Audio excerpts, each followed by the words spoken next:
We were always struggling inside of our brains. At that point, I was like, what am I going to do about this? I was a young man, and I got a draft notice.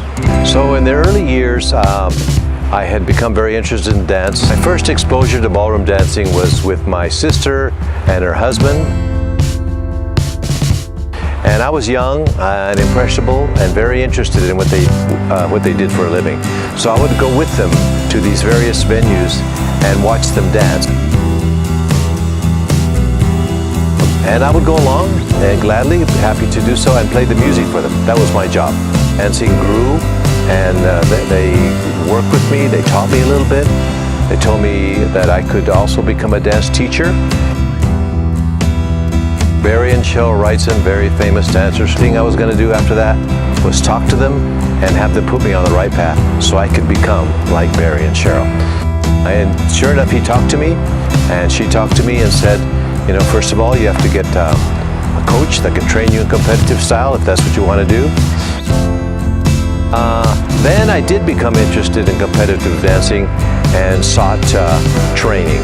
So I moved to California. So I found my partner, my new partner, Elizabeth Curtis. I had to put out a little bit more energy, a little bit more enthusiasm. I had to change plans a little bit because Liz only did Latin. I think at that point we still kind of looked different. We had a more American look, whatever that means at this point. And the first World's competition we danced at was in Switzerland, and we ended up 5th. And then going into the U.S. Championship, we found ourselves in 3rd place. We, as more or less challengers, had nothing to lose. We went out there, we did our best, we attacked our dancing, and we won. We started dancing overseas because we were U.S. champions at that point, and we got to represent the United States. And our future looked very bright at that point. There came a point during the Vietnam War. I was a young man, and I got a draft notice. I had to say goodbye.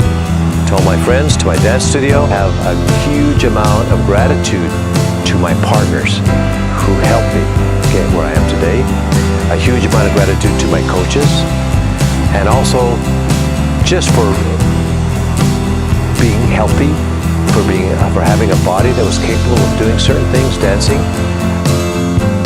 I committed myself, I worked hard, and the work paid off.